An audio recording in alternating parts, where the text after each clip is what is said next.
오늘 본문이 이렇게 시작되고 있습니다. 1절 상반절 말씀입니다. 그때 제자가 더 많아졌는데, 오늘 본문은 그때라는 시점으로 시작되고 있습니다. 여기서 그때란 본문 앞의 내용과 오늘 본문이 깊은 연관이 있다라는 것을 우리에게 가르쳐주고 있습니다. 앞선 본문에서 베드로와 사도들은 사내들인 공예로부터 불법적인 감금을 당하고 또한 신문을 받았으며 죄가 없음에도 불구하고 채찍질을 당한 후에야 풀려나게 되었습니다. 그것도 가벼운 매질이 아니라 가죽이 벗겨질 정도로 죽기 일보 직전까지 심한 채찍질을 당한 후에야 풀려날 수 있었습니다. 그런데 사도들은 이 일로 말미암아 기뻐했다라고 성경은 증언해 주고 있습니다. 심한 채찍질과 능욕을 당하고도 그들이 기뻐할 수 있었던 것은 자신들이 채찍을 맞음으로 말미암아 자신들을 향하신 주님의 사랑이 얼마나 큰지를 확인할 수 있었기 때문입니다.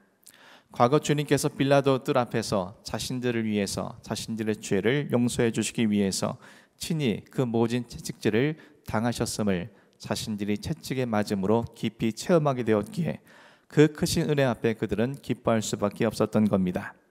또한 자신들의 주님의 이름을 위해서 능욕받을 만한 자들로 합당하게 여겨주신 주님의 크신 은혜를 알았기에 그들은 이 일로 말미암아 기뻐할 수 있었습니다. 또한 지금 주님의 이름을 위해서 당한 고난과 능욕이 장차 받게 될 영광과 상급과는 비교조차 할 수 없다는 것을 그들이 확신했기 때문이었습니다.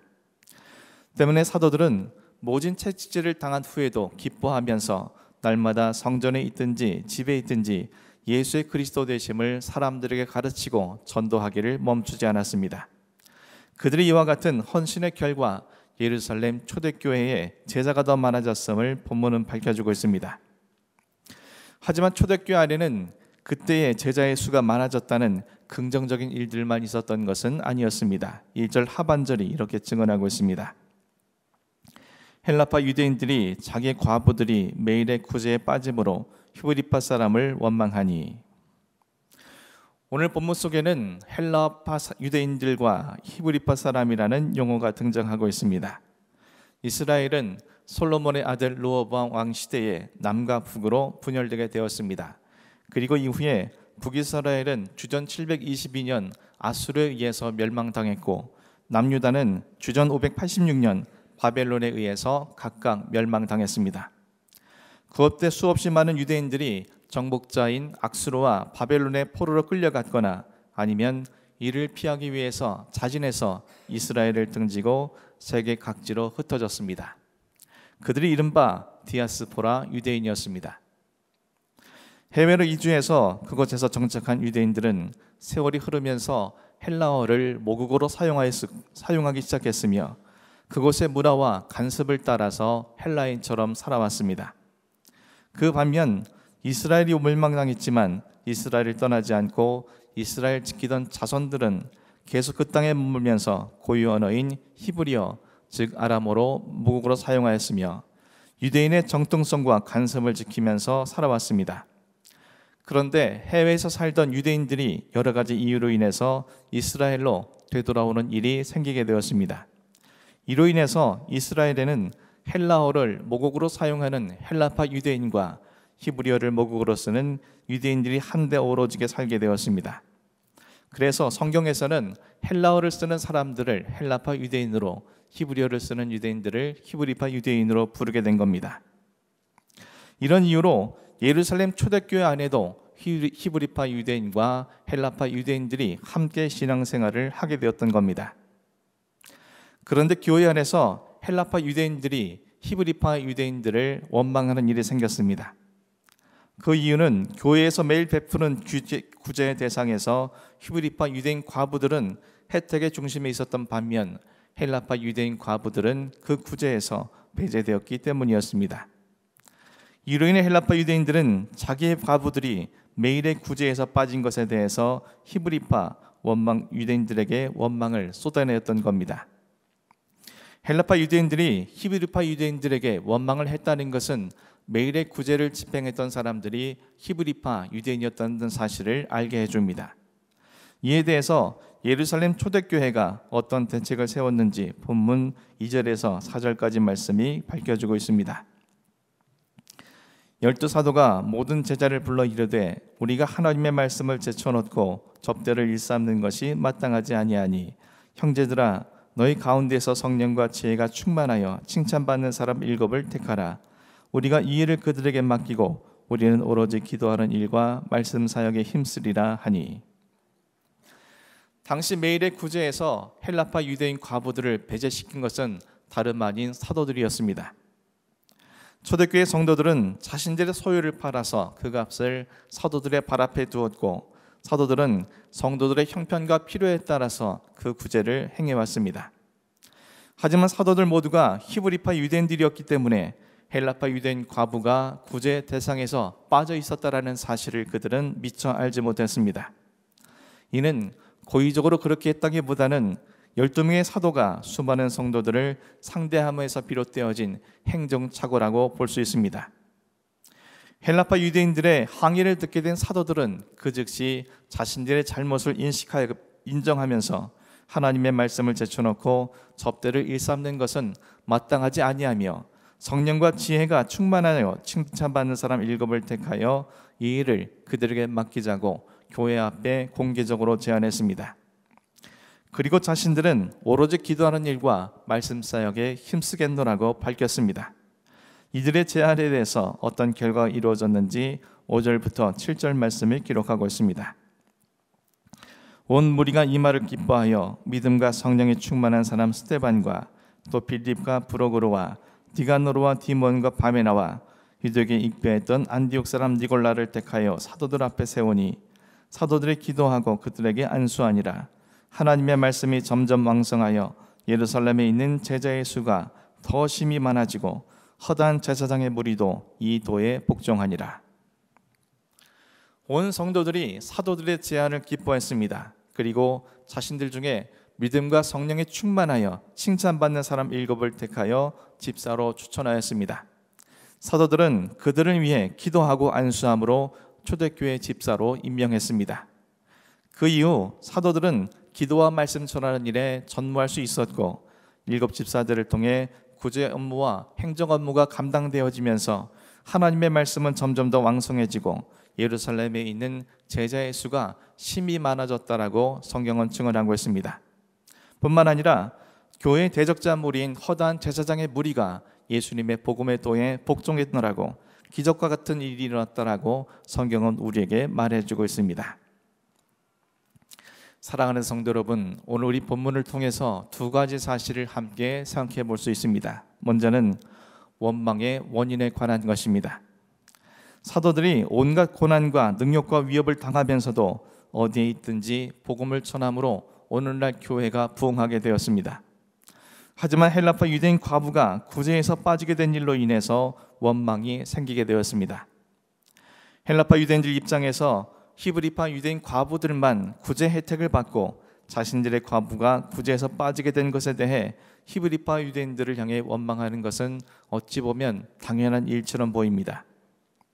하지만 조금 더 깊이 생각하고 엄밀히 말하자면 구제라는 것은 반드시 받아야만 하는 권리와 같은 것이 아니었습니다. 초대교회는 자발적으로 경제적으로 어렵고 힘든 성도들을 돕기 위해 자신들의 소유를 팔았고 그 돈을 봉헌하였으며 이 돈이 구제의 명목으로 경제적으로 힘든 성도들에게 지급된 것입니다. 그러므로 구제 헌금에는 자발적인 성격뿐만 아니라 강제성이 전혀 없는 것입니다. 그리고 이 말은 곧 구제 헌금이 수급자의 대상인 성도들에게 반드시 주어져야만 하는 의무가 아니며 더더군다나 구제 헌금을 자신들에게 주지 않았다고 해서 구제 헌금을 주지 않는 성도들을 향해서 불만과 원망을 한다는 것은 있을 수 없는 일이라는 것을 의미합니다.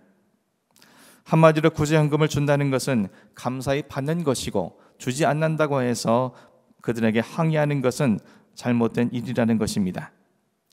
그런데 헬라파 유대인들 사이에는 어느샌가 구제 헌금을 받는 것이 당연히 받아야 할 것을 받는 것처럼 여기게 된 것입니다.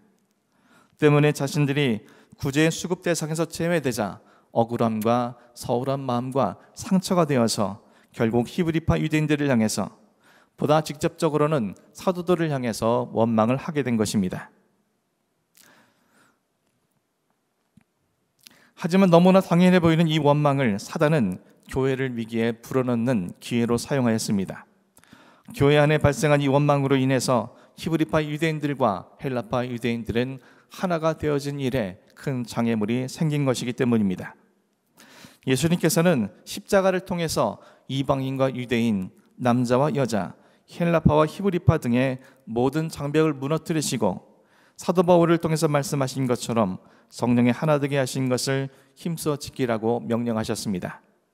하지만 헬라파 유대인들의 원망은 성령의 하나 되게 하신 것을 허물어뜨려 버림으로 교회의 분열을 조장하는 영적 위기를 초래했던 것입니다.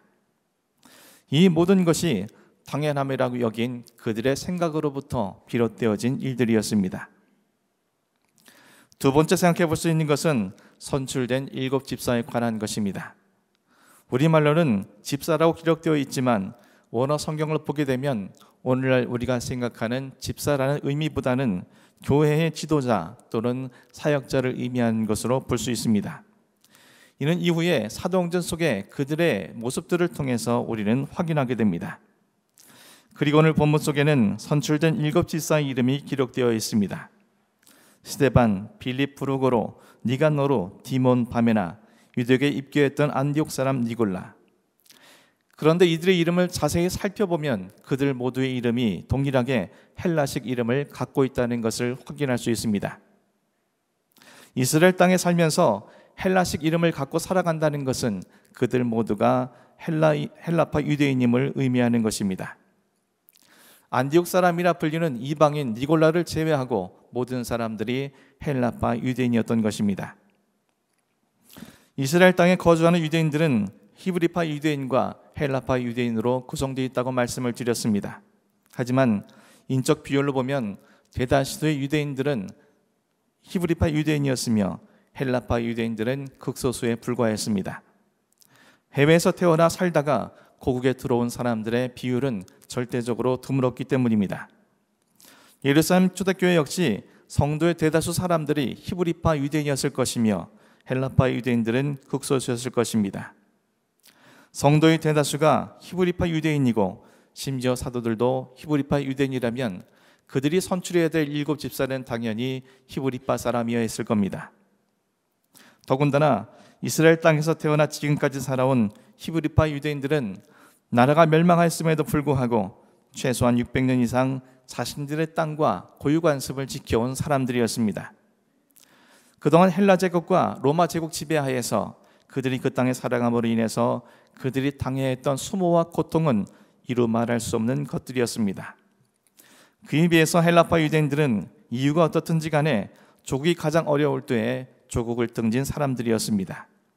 따라서 자기 조국을 지키던 국내파가 해외에서 안일하게 살다가 돌아온 해외파 사람들을 거리낌 없이 받아들이는 것은 참으로 어려운 일이었을 겁니다. 더더욱 절대 다수를 차지하던 히브리파 유대인이 소수에 지나지 않는 헬라파 유대인을 교회 지도자로 스스로 선출한다는 것은 다른 집단에서는 불가능에 가까운 일이었을 겁니다. 얼마든지 히브리파 유대인들 중에도 성령과 지혜가 충만해서 사람들에게 칭찬받는 사람들이 있었을 것임에도 불구하고 히브리파 유대인들은 헬라파 유대인들을 교회 지도자로 선출해 준 것입니다. 세상에서는 절대 다수를 차지하고 있는 히브리파 유대인들이 선출되는 것이 당연한 일이지만 초대교회 히브리파 유대인들은 그 당연함을 내려놓은 것이었습니다. 혹여나도 헬라파 유대인들이 교회 지도자가 되어서 히브리파 유대인들의 과부가 과거와 같이 똑같이 구제되었는다 할지라도 그들은 그런 자신들의 생각을 내려놓은 것입니다. 그들은 당연히 우리의 것이라 생각하고 있는 모든 자리를 내려놓고 누가 더 교회와 성도들을 위해서 앞으로 복음 사역을 위해서 귀하게 쓰임받을 것인가를 먼저 생각한 것입니다. 한마디로 이것은 과감히 자기를 부인하고 주님을 먼저 생각하지 않고는 있을 수 없는 일이었습니다. 그런 그들을 도구 삼아서 하나님께서는 헬라파 유대인들을 7 집사로 세우셨고 그런 그들을 통해서 하나님의 말씀이 왕성해지고 더 나아가 수많은 제자의 수가 많아지게 하였으며 심지어 교회 대적자라 할 수 있는 제사장들까지도 복음에 순종하는 일들이 나타나게 된 겁니다. 당연시 여겨질 수 있는 그 당연함을 내려놓음으로 주님께서는 그들을 사용하셔서 이처럼 역사하신 결과였던 것입니다. 사랑하는 성도 여러분, 오늘은 2019년 상반기 마지막 주일이자 마지막 날입니다. 그리고 다음 주일은 지난 6개월 동안 우리에게 베풀어 주신 하나님의 은혜를 헤아리면서 감사함으로 지키는 맥주감사 주일입니다.